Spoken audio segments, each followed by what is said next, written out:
ओम मंगलम भगवान विष्णु मंगलम गरुड़ध्वज मंगलम पुंडरीकाक्ष मंगलायतनो हरि। सर्वमंगल मांगल्ये शिवे सर्वार्थ साधिके शरण्ये त्र्यंबके गौरी नारायणी नमोस्तुते। नमस्कार, स्वागत है आपका आचार्य वाणी में। मैं आचार्य डॉक्टर विक्रमादित्य आपके साथ हूँ। नववर्ष आरंभ हुआ चाहता है 2025 विशेष तौर पर आपके लिए बहुत विशेष योग बना रहा है। यदि हम बात करें कुंभ राशि वालों के लिए, इस वक्त आपकी 7.5 चल रही है, लेकिन ये जो 2025 है इसमें कई रास्ते आपको प्राप्त होने वाले हैं जो आपके लिए बहुत अच्छे हो सकते हैं। ये 2025 में समस्त ग्रह परिवर्तन की तरफ जा रहे हैं। जो जहाँ है वो वहाँ नहीं रहेगा, ऐसे योग बनते दिखाई दे रहे हैं। सब चीज़ें हिलेंगी, सब चीज़ें परिवर्तन का योग बनेगा। और परिवर्तन जब होता है तो किसी के लिए शुभ, किसी के लिए अशुभ होने के योग बनते हैं। आपकी 7.5 चल रही है, आपको सावधान रहना चाहिए, खास तौर पर ध्यान रखना चाहिए। आपकी राशि में भी परिवर्तन शनि महाराज करेंगे। जाते हुए शनि महाराज बहुत कुछ देके जाते हैं, ऐसी उम्मीद भी बहुत सारे लोगों को होती है। लेकिन शनि का परिवर्तन का समय जो है उसका सावधान जो रहते हैं वही लाभ ले पाते हैं। बस आपको ध्यान रखना है कि ग्रह नक्षत्र आपके लिए क्या करने जा रहे हैं। हम सिलसिलेवार तरीके से जनवरी के आरंभ से आपको समझाते हैं। देखिए, ये राशि जो है ना आपकी, विशेष तौर पर कुंभ राशि वालों के लिए समझ लें कि ग्रह नक्षत्र किस प्रकार के रहेंगे। इस बार जो योग है विशेष तौर पर 2025 न्यूमरोलॉजी के हिसाब से देखा जाए तो मंगल प्रधान ग्रह है। कुंभ राशि वालों के लिए शनि जो है और मंगल का जो संबंध है वो बहुत अच्छा नहीं माना जाता। शनि मंगल जब आमने सामने आते हैं तो टकराव देते हैं, कभी तख्ता कभी तखत देते हैं, युद्ध देते हैं। और ये 2025 में जो भविष्यवाणी है वो तो विश्व के दृष्टिकोण से तो बहुत विचित्र ही है, तो आपको समझ लेना चाहिए। लेकिन जनवरी के आरंभ काल में जो ग्रह योग बन रहे हैं आपकी राशि में ही शुक्र और शनि विराजमान है स्वग्रही होकर, ये बड़े अच्छे हैं। कुंभ राशि वालों के लिए अच्छी बात यह है कि आपकी राशि के अनुसार से विशेष तौर पर शनि आपके स्वग्रही हो जाते हैं तो 7.5 उतनी खराब नहीं रहती जितनी बाकी लोगों के लिए रहती है। तो ये दो फैक्टर जो है विशेष तौर पर, दो राशियां तो आपकी अपनी ही है शनि महाराज की, तो अपना घर इतना नहीं खराब करते हैं, लेकिन फिर भी ध्यान रखना चाहिए। सिलसिलेवार तरीके से समझ लें ग्रह नक्षत्र आपके साथ क्या करेंगे। 1 जनवरी बुधवार का दिन है और द्वितीया तिथि है उस दिन, और ग्रह नक्षत्रों के दृष्टिकोण से जो योग है वो थोड़े से आपके लिए 50-50 योग बना दिखाई दे रहे हैं। गज केसरी योग तो बना हुआ है, लेकिन 12वें भाव में बना हुआ है, तो ऐसे में ध्यान रखना चाहिए। जुर्माने के योग भी हैं और उस जुर्माने को यदि लीकेज बंद कर पाए तभी लाभ ले पाओगे, इस बात का ध्यान रखना। स्वास्थ्य का ध्यान रखने की ज़रूरत है। नववर्ष जो है विशेष तौर पर स्वास्थ्य के लिए आरंभ में थोड़ा ध्यान रखने की आपको खास तौर पर ज़रूरत रहेगी। सर्दी से बचते हुए कार्य करना तो आपके लिए बहुत अच्छा रहेगा। बड़ों का आशीर्वाद चाहिए। आशीर्वाद इस वक्त समस्या केवल एक ही कि आशीर्वाद से लैग चल रहे हैं, आशीर्वाद की कमी चल रही है। शनि महाराज जो है बहुत धीरे धीरे कार्य कर रहे हैं, लोग लग नहीं रहा है कुछ कार्य हो रहा है। तो ऐसे में कोशिशें करें, जो थोड़ा सा भगवान गणेश का आशीर्वाद लेने का प्रयास करें। बुधवार का दिन है, सुबह सुबह कोशिश करें, सुबह श्री गणेश करें, श्री गणेश का ध्यान करें, रिद्धि सिद्धि प्राप्ति के योग बन सकते हैं। 2 तारीख बृहस्पतिवार का अवसर, और बृहस्पति महाराज आपकी राशि के दृष्टिकोण से चंद्रमा पर दृष्टि डालते हुए विशेष तौर पर बहुत अच्छा योग बना रहे हैं।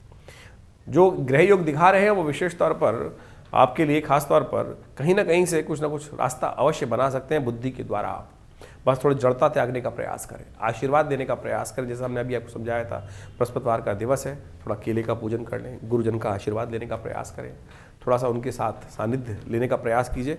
आपके लिए जो गाड़ी डगमगा रही है वो ठीक हो सकती है, उसका रास्ता बन सकता है। 3 तारीख का अवसर एक नई शक्ति को लेकर आता दिखाई दे रहा है। एक समय आपके लिए शुक्रवार का दिन, चतुर्थी तिथि, और ग्रह परिवर्तन कर कर आपकी राशि में चंद्रमा विराजमान हो जाएंगे, और ये जैसे ही आएंगे एक नई शक्ति का संचार आपके लिए कर सकते हैं, अनुभव का लाभ आपको दे सकते हैं। ध्यान रखिएगा, इस दिन भद्रा का योग है। नए कार्यों को आरंभ करना हो तो 12 बजे से पहले कर लीजिएगा। 12 बजे का भद्रा आरंभ हो जाएगी तो फिर थोड़ी सी कष्ट, थोड़ा सा उनमें काम करने से कष्ट होता है, बाद में ध्यान रखना चाहिए आपको। गौ पूजन करने से समस्त कष्ट निवारण होने के योग बनेंगे। हो सके तो इस दिन तिल का दान करें। इस दिन चतुर्थी है, गणेश का स्तवन करते हुए तिल का दान करने से बहुत सारे ग्रह अनुकूल होंगे, कष्टों को दूर करने का योग बन पाएगा। चतुर्थी तिथि की 4 जनवरी की बात कर लेते हैं। शनिवार का अवसर, पंचमी तिथि, बहुत सुंदर तिथि है। इस दिन ग्रहों का परिवर्तन का योग एक और बन रहा है। सूर्य के साथ लाभ भाव में बुध विराजमान होने जा रहे हैं, और ये आपके लिए सबसे बढ़िया है। यह आपके लिए बहुत अच्छा योग बना रहा है। बुध महाराज जो विशेष तौर पर सूर्य के साथ आदित्य, बुध आदित्य योग जो बन रहा है, उदित होता वो बुध सूर्य के साथ विराजमान रहेगा काफ़ी दिन तक। ये आपके लिए बहुत अनुकूल स्थिति रहेगी। जब तक बुध अस्त नहीं होता तब तक इसका लाभ आपको चीज़ों को मैनेज करने में अवश्य मिलता दिखाई देगा। जो विचारों में थोड़ी दुविधा थी उसको ठीक करने का रास्ता ये बुध सूर्य के साथ आने पे बहुत बढ़िया सा देता दिखाई दे रहा है।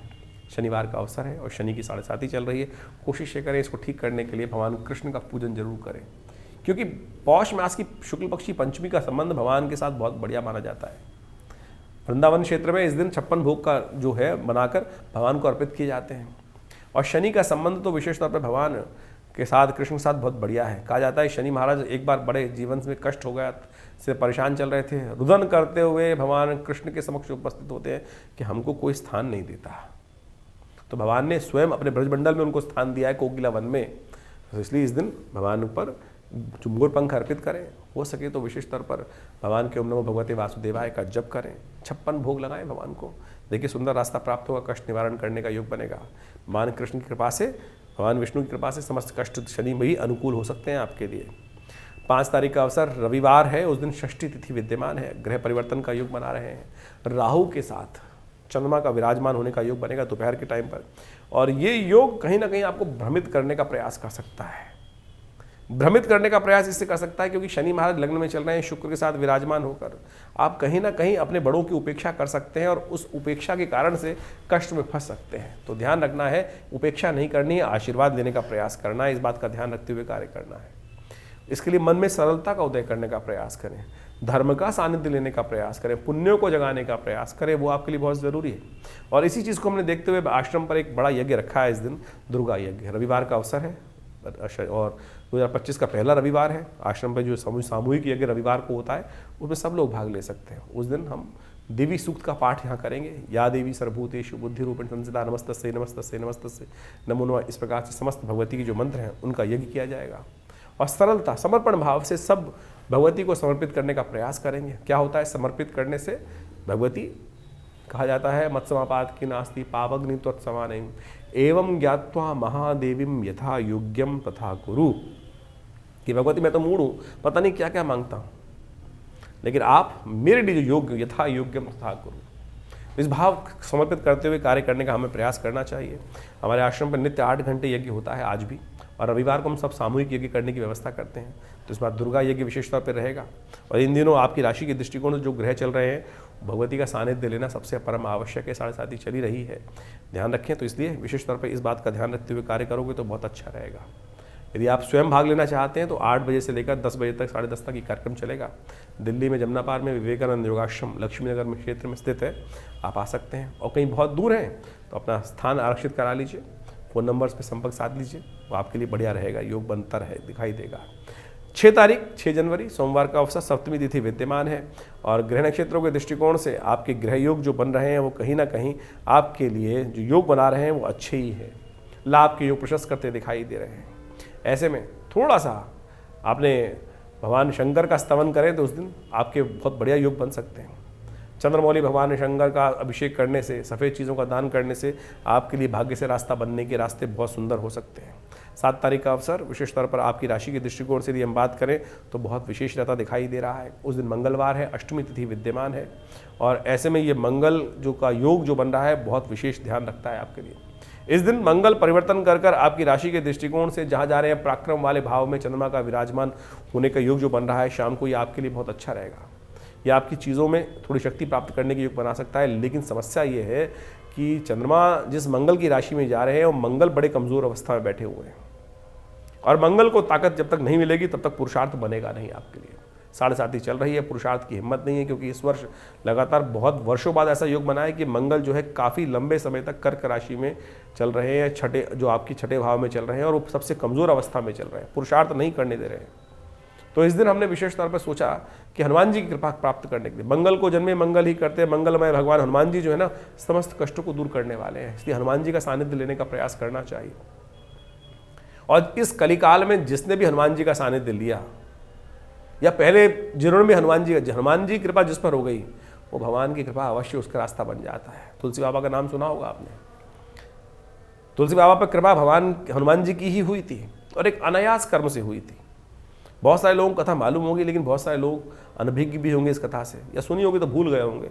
हम आपको याद दिलवाते हैं वो कथा क्या है, देखिएगा, उससे आपके अंदर विश्वास का उदय होगा। तो आपको समझने की आवश्यकता है भारतीय संस्कृति में जो विशेष तौर पर विशेष घटनाएं घटी हैं हमारे देशों, हमारी संस्कृति में, उनको हमने शास्त्रों में इंगित किया है।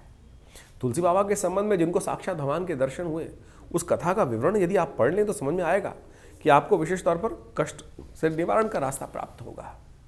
कहा जाता है कि तुलसी बाबा नित्य प्रति पूजा करते थे और पूजा करते हुए एक थोड़ा सा लोटा जल से पीपल के पेड़ पे अवश्य डालते थे। और पीपल के पेड़ पर कहा जाता है कि कुछ नित्य प्रति डालना एक योग था, ही डालना था पीपल के। हमारी संस्कृति में इस बात को विशेष तौर पर बताया गया है। देव कृपा से उस पेड़ पर एक प्रेत का निवास था और नित्य प्रति जब सुबह के समय जाते हुए उस पेड़ पर पानी डालते ही थे। कहा जाता है कि कुछ वर्ष बाद, कुछ समय बाद उस जो पेड़ पे प्रेत था उसकी तृप्ति हुई और उन्होंने बाबा को दर्शन दिए। बाबा ने कहा कि मैंने कोई तो ऐसा कोई कार्य किया नहीं, ज्ञान वर्धक के अनुसार से कि तेरी तर्पण हुआ हो, तेरी तृप्ति हुई हो। तो प्रेत महाराज ने बोला कि भगवान की आपकी कृपा से बस बहुत बढ़िया मेरी तृप्ति हुई और मैं बहुत वर्षों से यहाँ वास कर रहा था और मेरे को कोई रास्ता नहीं मिल रहा था। आपके पुण्य प्रताप से, इस जल से मुझे पुण्य की प्राप्ति हुई, तृप्ति हुई, तो आप मुझसे वरदान मांग लीजिए, मैं आपका क्या सहायता कर सकता हूँ। तो तुलसी बाबा के मन में भाव आया कि अरे बस तुम प्रेत हो तो कोशिश करो हनुमान जी से मेरे दर्शन करा दो, हनुमान जी से मिलने का रास्ता बता दो। तो कहा जाता है, कथा आगे चलती है तो उसमें कहा जाता है कि हनुमान जी, प्रेत ने कहा देखिए मेरी इतनी सामर्थ्य कहाँ कि मैं हनुमान जी का आपको दर्शन करा दूँ, लेकिन एक भाव बता सकता हूँ कि उस जगह पर, एक जगह जो बनारस के अंदर एक कथा होती है और वहाँ हनुमान जी आते हैं, यदि आप उनको पहचान पाएँ तो उनके दर्शन बस आपको हो जाएंगे। बोले ऐसे कैसे पहचानूंगा? तुलसी बाबा ने कहा जाता है कि उन्होंने, प्रेत ने बताया कि वो सबसे पहले आते हैं, सबसे आखिरी में जाते हैं और उनको आप जाकर खुद ही पहचानना पड़ेगा। तुलसी बाबा वहाँ गए और देखते रहे कुछ दिन तक। एक वृद्ध आते थे, सबसे पहले कोढ़ी थे और वो सबसे पहले आते, सबसे बाद में जाते। तुलसी बाबा ने, अंतर ज्ञान तो था ही, पुण्य तो था ही, जाकर उस वृद्ध के पैर पकड़ लिए। थे वो हनुमान जी।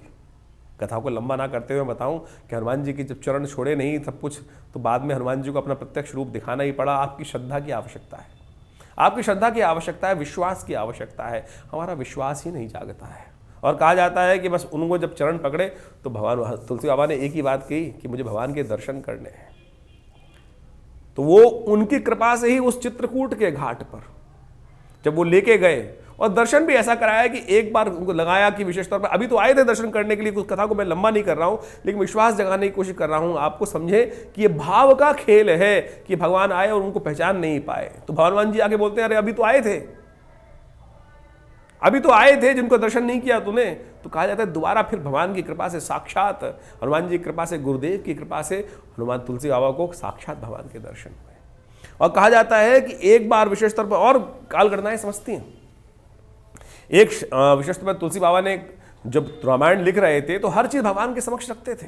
और कई बार मन में अहंकार भी उत्पन्न हो जाता है, कई बार मन में अहंकार हो जाता है।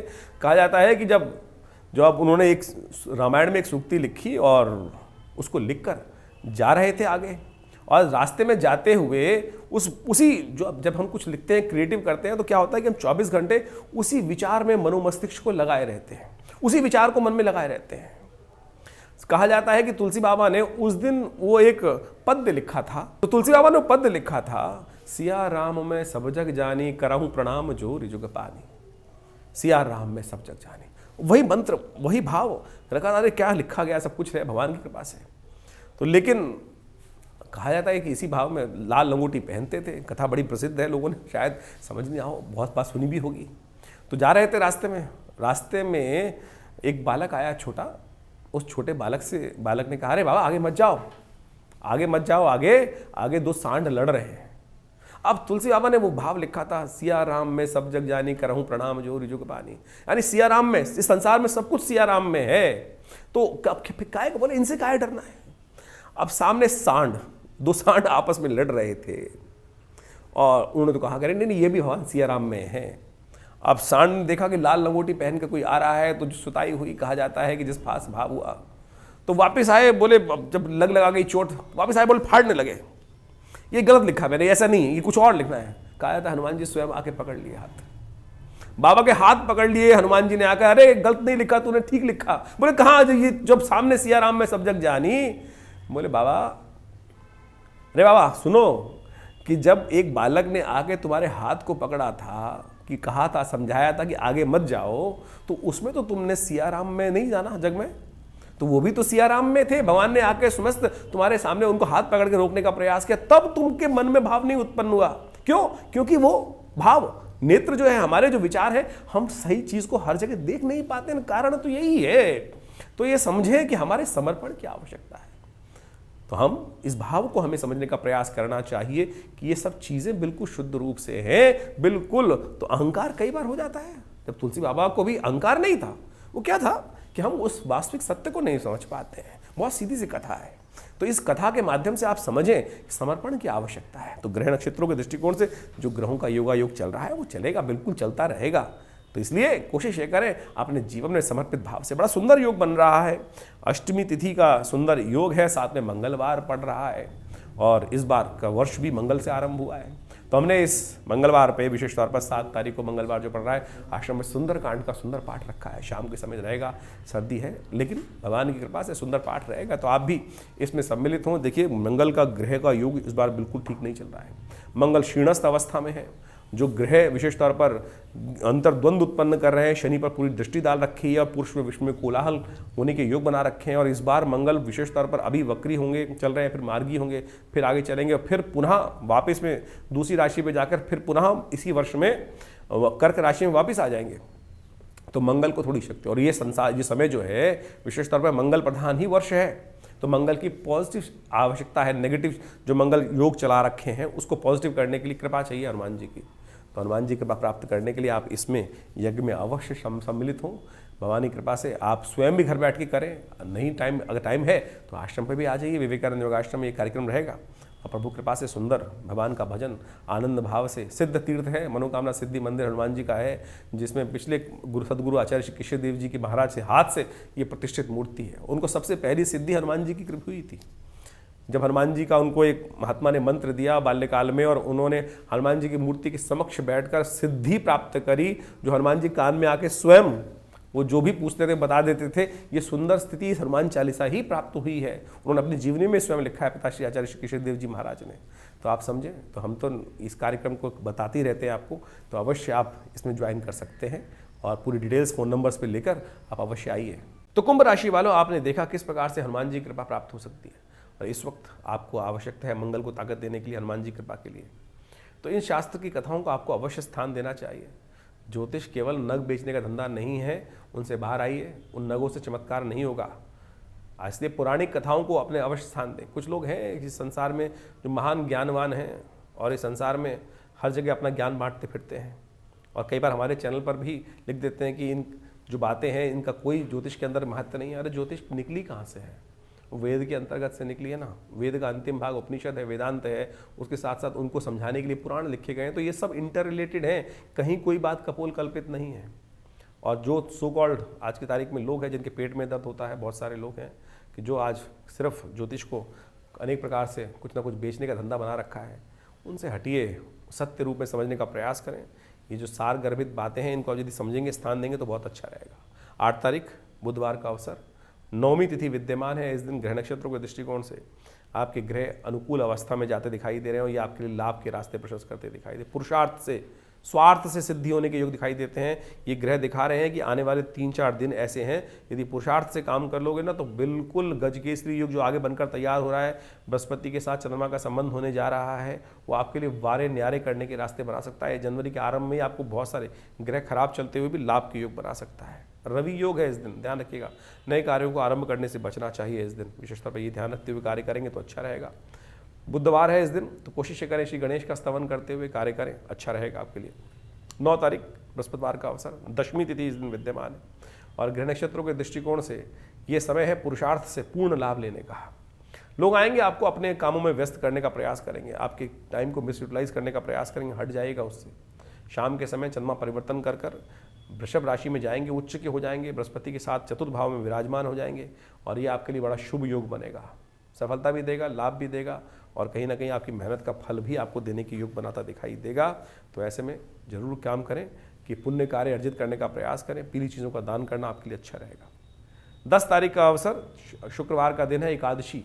शुक्रवार और एकादशी का योग बन रहा है और ये विशेष तौर पर शुक्ल एकादशी का सुंदर योग जो है मनोकामनाओं को सिद्ध करने वाला है, संतान के कष्टों को दूर करने वाला, व्यक्ति की आकांक्षाओं को पूर्ण करने वाला दिवस है। और ग्रह नक्षत्र गजकेसरी योग का निर्माण आपके लिए कर रहे हैं, बहुत सुंदर योग बन रहे हैं। ऐसे में पुरुषार्थ से पूरा लाभ लेने का प्रयास कीजिए, आपके लिए अच्छा रहेगा। पौष मास के शुक्ल पक्ष की एकादशी को विशेष तौर पर ये शुक्ल एकादशी के रूप में कहा जाता है। और इस एकादशी का महात्म्य है कि संतान प्राप्ति जिनके घर में नहीं है, सुख नहीं है, उसको भी प्राप्ति करने का सुंदर योग बना देती है। ब्रह्म वैवर्त जो व्रत का विश्लेषण है उसके अंदर एक विशेष तौर पर ये पुराण है और उसके अंदर इस कथा को बहुत सुंदर रूप से शास्त्र में विद्यमान किया गया है। कहा जाता है यदि उपवास व्रत इस दिन तिथि में किया जाए तो बहुत से मनोरथ सिद्ध होने के योग बन जाते हैं। शास्त्र के दृष्टिकोण से कहा गया प्राचीन काल में विशेष तौर पर भद्रावती नाम का एक स्थान था और वहाँ एक राजा राज्य करते थे, उनकी पत्नी थी, उनके घर में संतान नहीं थी, बड़े परेशान रहते थे, सब कुछ सुख है लेकिन संतान नहीं है। तो एक ऋषि ने उनको कहा कि आप जंगल में जाकर तप कर कर एकादशी का व्रत यदि 1 वर्ष तक पालन करें तो आपके मनोरथ सिद्धि का योग सुंदर रूप से बन सकता है। कहा जाता है कि ऐसा मन में विचार कर कर संतान है नहीं, जीवन में आगे क्या करना है, कुछ प्रकार से ये कई बार मन में भाव हो जाता है। देखिए इस भाव को हमें त्यागने की बिल्कुल हर चीज़ को भारतीय सनातन संस्कृति में हर विचार को स्थान दिया गया है। किसी विचार को देखिए आपके कर्म के अनुसार से प्रभाव आपको प्राप्त होगा ये तो मानना चाहिए, लेकिन जो विचार मन में आया है उसको पूर्ण करने का रास्ता हमारे शास्त्रों में हर जगह विद्यमान है। चाहे आप अच्छे कार्य कर लें, चाहे गलत कार्य करना चाहते हैं या विचार जिस प्रकार का है, रावण ने भी अपने विचार को रखा और उस विचार में आगे बढ़ा, संत ने भी अपने विचार को रखा उसमें आगे बढ़े, महात्मा भी अपने विचार को रखते हैं आगे बढ़ते हैं। तो जिस प्रकार का विचार होगा उसका प्रभाव भी वैसा, यानी उसकी पूर्णता करने का मार्ग शास्त्र में बताया गया है, पुण्य को अर्जन करने का मार्ग शास्त्र में बताया गया है। तो इस कथा के माध्यम से शास्त्र में कहा गया है कि राजा ने अनेक वर्षों एक पूरे वर्ष तक विशेष तौर पर साधनरत रहकर भगवान श्री हरि विष्णु का स्तवन किया, पूजन किया और फिर भगवान की कृपा से उनके घर में संतान की सुखद प्राप्ति के योग बने।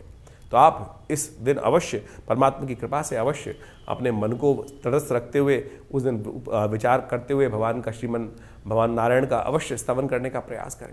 और यदि 1 वर्ष तक आप जंगल जाने की आज की शादी में स्थिति तो है नहीं, लेकिन घर में रहते हुए भी पूर्ण संयम बरतते हुए भगवान समस्त कार्य करते हुए भगवान श्री हरि का 24 घंटे अहर्निश ध्यान करते हुए यदि इस व्रत का हर महीने पालन करें तो कहा जाता है 1 वर्ष के अंदर सुंदर रूप से आप संकल्पबद्ध होकर ओम नमो नारायण इस मंत्र का जप करते हुए कार्य करेंगे तो अवश्य मनोकामना सिद्धि के योग बन जाते हैं। इसमें कोई अतिशोक्ति नहीं है, तो इस बात का ध्यान रखते हुए कार्य करिए, अवश्य मनोकामना सिद्धि के योग बनेंगे। देखिए ग्रहों का योगायोग अभी आपने समझा कि जनवरी में किस प्रकार का योग बनने वाला है। ये 2025 जो आरंभ हुआ है ये बहुत महत्वपूर्ण है। यदि ग्रह के आरंभ में हम देखें तो वर्ष के आरंभ के अंदर तो 2025 का जो महीना जो आरंभ हो रहा है जनवरी का, मंगलवार के दिन आरंभ हो रहा है।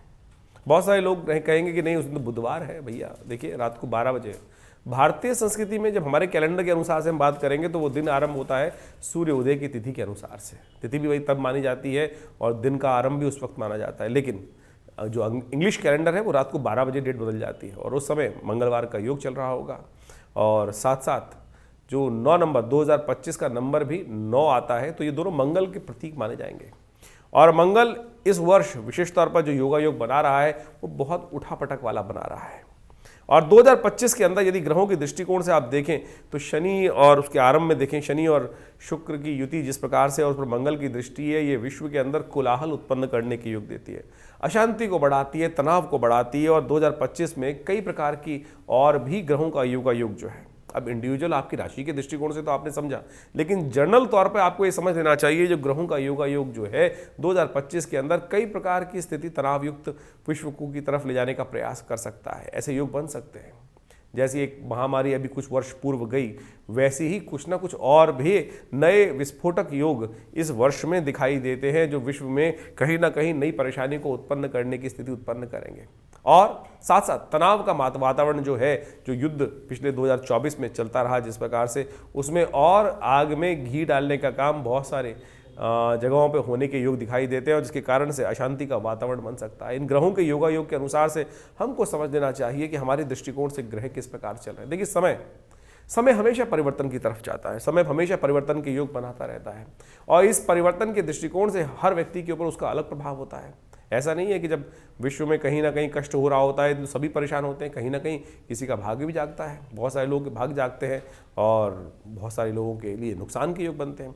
वो सारा का सारा आपके ग्रह गोचर के दृष्टिकोण से आपको समझ में आना चाहिए। 2025 में शनि की युति किस प्रकार से है वो हमने आपको एक अलग से आपकी राशि के दृष्टिकोण से पूरा उसका डायलॉग एक उपस्थित किया था, जिसके अंदर हमने बताया था, समझाया था कि शनि इस बार जो है वो परिवर्तन के योग बना रहे हैं और ये 2025 वो ऐसा वर्ष है जिसमें समस्त ग्रह परिवर्तन की तरफ जाने वाले। कोई भी एक ग्रह यानी नवग्रहों के अंदर आमतौर पर विश्व हमेशा वर्ष में ऐसा ही होता है कि कुछ ग्रह बदलते हैं, कुछ ग्रह अपने भाव में स्थिर रहते हैं, अपने ही ग्रह में चलते रहते हैं। लेकिन इस 2025 में समस्त ग्रह परिवर्तन की तरफ जाने वाले, समस्त ग्रह परिवर्तन का युग बनाने वाले और ये परिवर्तन युग जो है ये विशेष तौर पर वर्ष जो है परिवर्तन युक्त ही रहने वाला है। मंगल विशेष तौर पर पुरुषार्थ की ग्रह है और इस मंगल वाले ग्रह में 2025 में जो विशेष तौर पर योग मंगल के दिन ही आरंभ हो रहा है 2025, इसमें बहुत उठापटक के योग बनते दिखाई दे रहे हैं। इसमें राहु ग्रह भी परिवर्तन की तरफ जाएंगे जो मई के बीच में जाएंगे, शनि भी परिवर्तन की तरफ जा रहे हैं मार्च के आरंभ अंत में,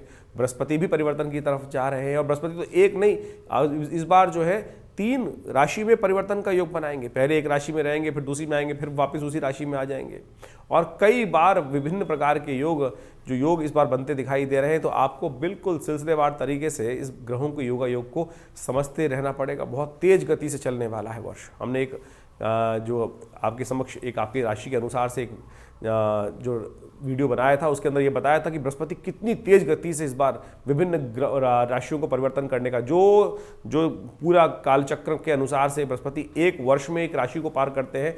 इस बार इस करीब यदि हम बात करें 2025 के अंदर 3 भावों को परिवर्तन मतलब 3 राशि में परिवर्तन का योग बनाएंगे। पहले एक राशि में रहेंगे, फिर दोबारा दूसरी राशि में जाएंगे, फिर परिवर्तित करके वापस आ जाएंगे। मार्गी वक्री कई प्रकार के योग बनते दिखाई दे रहे हैं। तो आपको इस साल को बहुत सिलसिलेवार तरीके से समझ के अनुसार से बहुत चीज़ों को देखते हुए समझने की आवश्यकता रहेगी। तो यदि आप उन सब चीज़ों को समय समय पर जो हम आपके समक्ष उपस्थित करते रहेंगे वार्ताओं को ज्योतिष के दृष्टिकोण से समय की चाल को पहचानते हुए यदि कार्य करेंगे तो आपके लिए बहुत अच्छा आपकी राशि के दृष्टिकोण से समझ सकते हैं।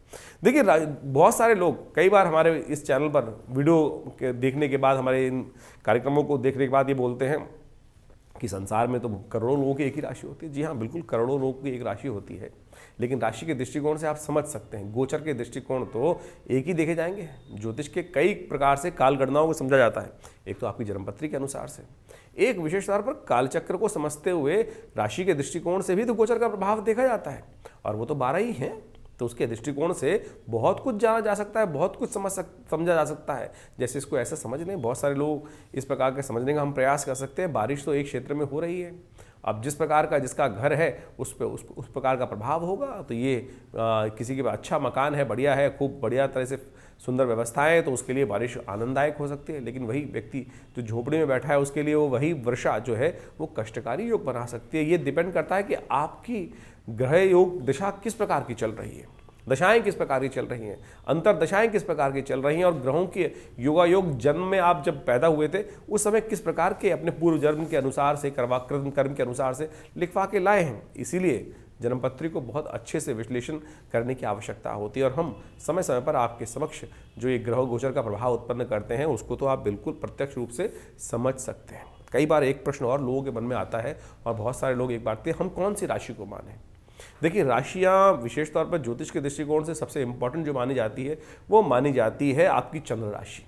जहां आपके जन्म के अनुसार से चंद्रमा विराजमान है राशि में, वहां वो चंद्र राशि मुख्यतः मानी जाती है। इसके अलावा भी आपका लग्न में कौन सी राशि विराजमान है उसका भी प्रभाव देखना चाहिए। हम ज्योतिष को जब पूरी जन्मपत्री को देखते हैं ज्योतिष के दृष्टिकोण से तो हर चीज़ को एनालाइज करने का प्रयास करते हैं। आपकी नाम राशि कौन सी है, आपकी सूर्य की राशि कौन सी है, फिर आपके षोडश वर्ग में कौन से ग्रह अच्छे से शुद्ध होकर बैठे हैं, नहीं बैठे, कहाँ कौन कौन से योग बना रहे हैं। राशि के दृष्टिकोण से एक ब्रॉडर कैटेगरी में आइडिया तो मिल ही जाता है बहुत सारी चीज़ों को समझने के लिए और उसका प्रभाव भी वह प्रत्यक्ष रूप से होता है। तो इस बात को हम समझें। बहुत सारे लोग नाम के अनुसार से ही अपनी राशि को देखने का प्रयास करते हैं, वो भी ज्योतिष का एक छोटा सा पहलू है, लेकिन मुख्यतः जन्मपत्री को पूरी से विशेष विश्लेषण करने की आवश्यकता है। जैसे आप इसको ऐसे समझ सकते हैं कि न्यूमरोलॉजी ज्योतिष के अंतर्गत एक शाखा है जिसका नाम है न्यूमरोलॉजी। आपका नाम, जैसे मेरा नाम विक्रमादित्य है, मैं विक्रमादित्य के लिए स्पेलिंग को जब मैं बचपन में ज्योतिष सीख रहा था तो मैंने देखा कि VIKRAM में लिखता था पहले, और उसका इंटरप्रिटेशन देखा तो वो कुछ बहुत ठीक नहीं आ रहा था, तो मैंने उसमें से ए हटाया, विक्रम का स्पेलिंग रहा, VIKRM किया, VIKRMADITYA, इसको इस प्रकार से कर दिया। तो उसका ऐसा अद्भुत प्रभाव पड़ा कि बिल्कुल जिसका जो न्यूमरोलॉजी के हिसाब से हम कैलकुलेशन करके निकालते हैं, तो ज्योतिष के छोटे छोटे आयाम है लेकिन बहुत महत्वपूर्ण प्रभाव उत्पन्न करते हैं। मेरा कार्य इस कथा को, इस बात को यहाँ समझाने का अर्थ ये है कि जो जिस प्रकार के स्पेलिंग्स यूज कर रहा है, कोई VIKRM करके हमको संबोधित करता है तो उसका प्रभाव उसी प्रकार से होगा। कोई मेरे नाम को विक्रम कह के कह रहा है, कोई विक्रमादित्य कह रहा है, कोई आचार्य विक्रमादित्य कह रहा है, तो ये सारे के सारे जो अलग अलग प्रकार के जो नाम के शब्द हैं अलग अलग वाइब्रेशन उत्पन्न कर रहे हैं। जो अच्छा होगा उसका वाइब्रेशन पॉजिटिव निकलेगा, जिसका जितना परसेंट जो वाइब्रेशन पॉजिटिव वाला यूज हो रहा है उसका उतना परसेंट रिजल्ट है। तो इसी प्रकार से आप समझ लीजिए कि आपकी राशि को महत्वपूर्ण तरीके से हमें एनालाइज करने की जरूरत है। एनालाइज ये करें कि आपका जो ग्रह गोचर है कौन सा कुंडली प्रभावी है। कई बार हम देखते हैं जन्मपत्री लोग दिखाने आते हैं, जन्मपत्री से योगी नहीं बन रहे होते, चंद्र कुंडली को यदि उस प्रकार से देखा जाए तो वहाँ वो सारा का सारा मैच कर रहा होता है। तो कौन सा ग्रह प्रभावी है, कौन सी कुंडली से प्रभाव निकल रहा है, सूर्य कुंडली से, षोडश वर्ग से, कहाँ कारकान से, अमात्य कारक से, तो इन सब चीज़ों को हमें अच्छे से ज्योतिष के दृष्टिकोण से एक एक चीज़ की विवेचना कर लोगों के भाग्य के संबंध में उसकी जो बात है हमें समझने का प्रयास करना चाहिए। ज्योतिष बिल्कुल प्रत्यक्ष है, कहीं कोई कपोल कल्पित नहीं है। कुछ लोग हैं जो तथाकथित तौर पे आपको हास परिहास उड़ाने का प्रयास करते हैं। जैसे आप समझें विश्व के अंदर बहुत सारे रास्ते हो सकते हैं, किसी के लिए कोई अच्छा है, किसी के लिए कोई अच्छा है, किसी के लिए कोई अच्छा है। इसको ऐसे समझ सकते हैं कि विश्व में दुनिया में काम करते हैं, कोई कूड़े का काम करता है, कोई हवा का काम करता है, कोई पानी का काम करता है, कोई पेट्रोल का काम करता है, कोई डीजल का काम करता है, किसी और तेल का काम करता है, और इन सब क्षेत्रों में लोगों ने पैसे कमाए हैं। लेकिन इन्हीं सभी क्षेत्रों में बहुत सारे लोगों ने पैसे गंवाए भी हैं। अब ये समझें कि आपके लिए कौन सा क्षेत्र, आपके दृष्टिकोण से आपके लिए कहाँ कोई मिसमैच हो रहा है। इसको इस प्रकार से और समझ सकते हैं कि एक व्यक्ति है जिसने बहुत सारे लोगों की हेल्प करी और उसके साथ उसकी बहुत सारे लोगों की दोस्ती बनती है, लेकिन कुछ लोगों से उसकी ट्विनिंग जो अच्छा सा संबंध है स्थापित नहीं हो पाता। हम लाख प्रयास कर लें लेकिन वो संबंध लोग व्यक्तियों के साथ हमारे संबंध स्थापित नहीं हो पाते हैं। वो एक इंटरनल पर्सोना है, कहाँ किसका संबंध किस प्रकार से बनना है। तो इस प्रकार को आपको अच्छे से ज्योतिष के दृष्टिकोण से एक एक चीज़ को एनालाइज करने की ज़रूरत होती है। इसलिए इस बात को हम समझें कि ज्योतिष में लोग लाख विचित्र विडंबनाएं उत्पन्न करें, व्यक्ति परेशान होता है बहुत सारा, तो कई बार अपशब्द भी लिख देते हैं बहुत सारे लोग तो कि कुछ नहीं होता है, मैं इतने साल से ये कर रहा हूँ, ये कर रहा हूँ।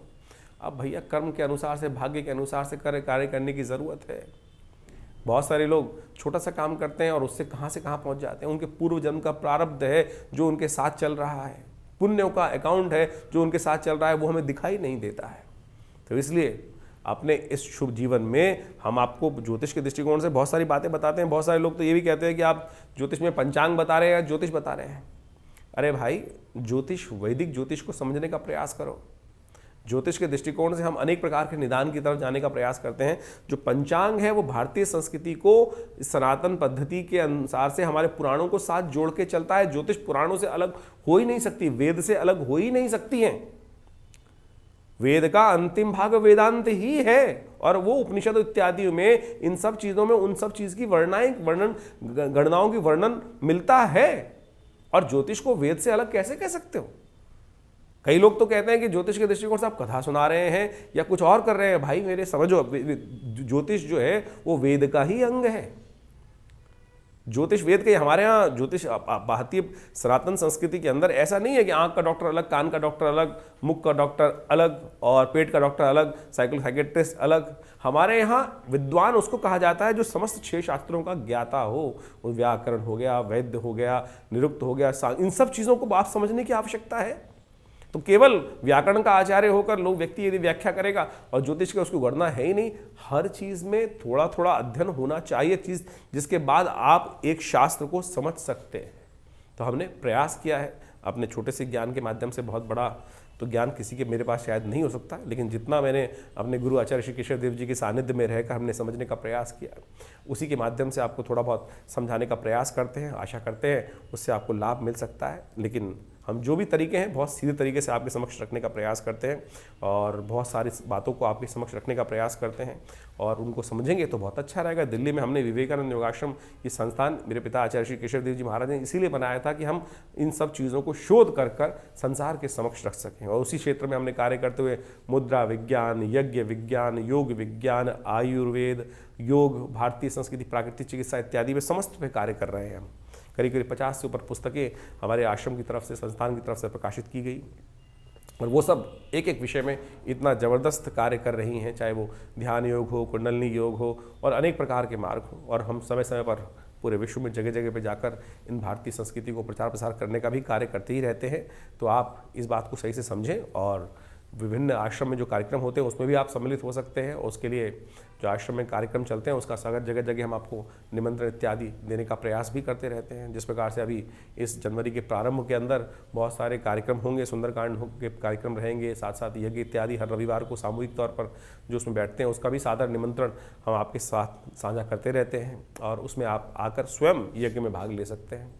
और एक बात और समझिए कि बहुत सारे लोग तो इस प्रकार से कह देते हैं कि भैया आप कुछ धन उपार्जन करने के लिए ये सब तरीके अपना रहे कि हमारे आश्रम में जो यज्ञ संडे इत्यादि में रविवार में होते हैं उनमें हम कोई किसी से शुल्क नहीं रखते, कोई मेंबरशिप नहीं रखते, कुछ भी नहीं रखते। जो आके बैठना चाहते हैं वो स्वयं बैठ सकते हैं, उसके अंदर बैठें, ना तो आपको कोई पैसा देने की आवश्यकता है। हाँ, अगर आप किसी के अपने द्वारा खुद नहीं आ पा रहे हैं, किसी पंडित जी को बैठाना चाहते हैं तो उसके लिए तो दक्षिणा उस बेचारे पंडित जी को तो देना ही पड़ेगा ना, तो उसके लिए जरूर व्यवस्था की जाती है। लेकिन यदि आप स्वयं आना चाहते हैं तो हमारे किसी भी कार्यक्रम में जो बहुत सारे कार्यक्रम, चाहे वो सुंदरकांड चल रहा है, चाहे वो आपको जिस समय से बताया जाता है, उसमें कोई किसी से किसी प्रकार से भी कोई दक्षिणा, धन इत्यादि आश्रम की तरफ से नहीं लिया जाता। और एक बात और, बहुत सारे लोग आज हमारे पास सूचना आती रहती है कि कोई हमारे नाम से बात कर लेते हैं व्यक्तियों से, और तो इस बात का ध्यान रखिए, हमारे आश्रम का दिल्ली में केवल हमारा एक ही आश्रम है जो विवेकानंद योग आश्रम में है और हमारी तरफ से कभी किसी को कॉल नहीं किया जाता है।